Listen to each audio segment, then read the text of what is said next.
Hello students, इस video में हम 12th क्लास के टॉपिक को पढ़ेंगे, डिस्कस करेंगे और हमारा डिस्कशन का टॉपिक होगा आज जनसंख्या परिवर्तन के घटक।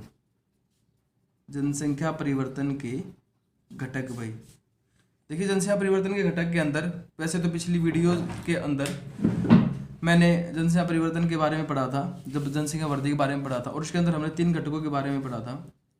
एक है जन्म दर, एक है मृत्यु दर और एक हमने पढ़ा था प्रवास। कि जनसंख्या वृद्धि जो होती है वो इन 3 घटकों के द्वारा होती है।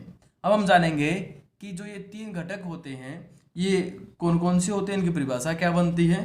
तो सबसे पहले बात करते हैं जन्म दर। और जन्म दर का मतलब होता है, इसको जन्म दर को अशोधित जन्म दर भी बोल देते हैं, ठीक है। और प्रजननशीलता के अंदर भी शामिल होता है प्रजननशीलता, ठीक है भाई। और इसको हम किस प्रकार निकालेंगे, इसको निकाला जाता है प्रति 1000 स्त्रियों द्वारा, प्रति 1000 स्त्रियों द्वारा जन्म लिए गए या जन्म दिए गए जीवित बच्चों की संख्या। जीवित बच्चों की संख्या क्या कहलाती है? जन्म दर कहलाती है। प्रति 1000 स्त्रियों पर जीवित जो जन्म लेने वाले जो बच्चे हैं उनकी संख्या को हम क्या बोलते हैं? उनको हम जन्म दर बोलते हैं। और इसको निकालने का फॉर्मूला क्या होता है? ये जीवित जन्म लिए गए बच्चे और नीचे आएगा इसके अंदर जो हम जनगणना उठाएंगे, किसी भी क्षेत्र की जो जनसंख्या उठाएंगे वो उठाएंगे मध्य वर्ष की। जिस साल का हम वो जन्म दर देख रहे हैं ना, उस साल के मध्य वर्ष की, यानी कि मध्य की बीच की जनसंख्या को इसके बटे में करके और इसको क्या कर देंगे हम 1000 से गुना कर देंगे, मल्टीप्लाई कर देंगे। और इससे जो निकल करके आएगा वो क्या होगा? वो होगा अपना जन्म दर। उसके बाद अपना दूसरा शुरू होता है। दूसरा हमने पढ़ा मृत्यु दर भाई। और मृत्यु दर में क्या होता है? मृत्यु दर में होता है कि एक वर्ष के अंदर, या हमने जो टाइम निकाला है, एक वर्ष में प्रति 1000 व्यक्तियों में मरने वालों की संख्या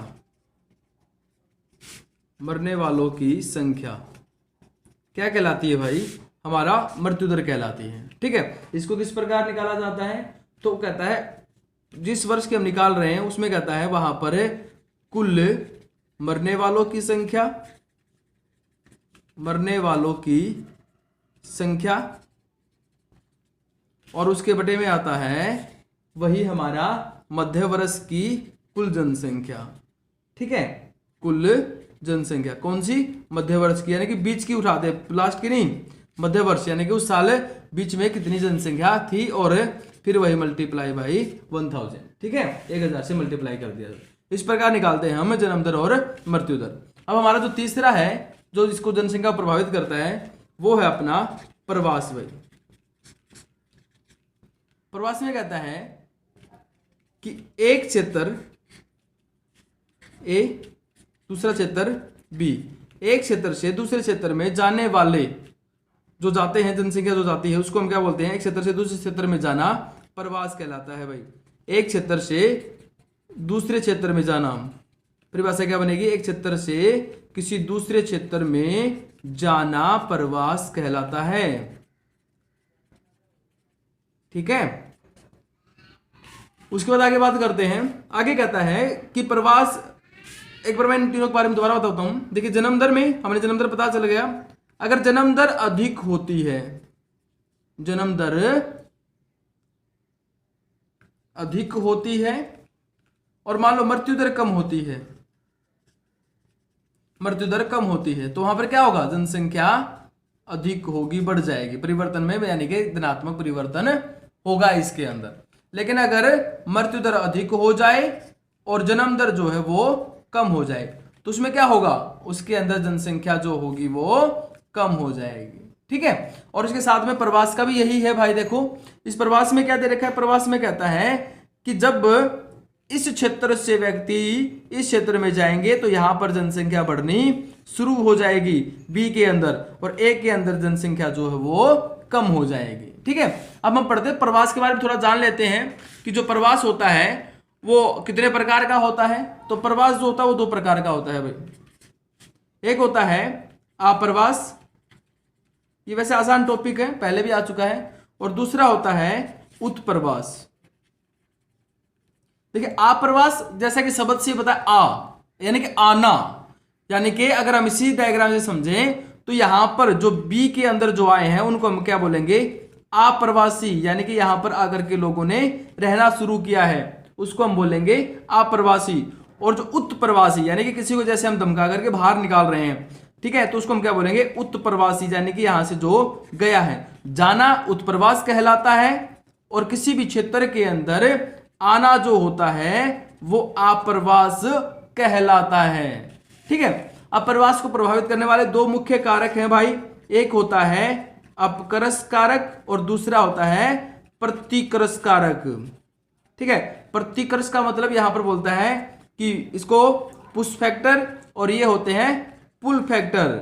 अपकर्ष का मतलब हो गया अपनी ओर आकर्षित करना, अपनी ओर आकर्षित करना।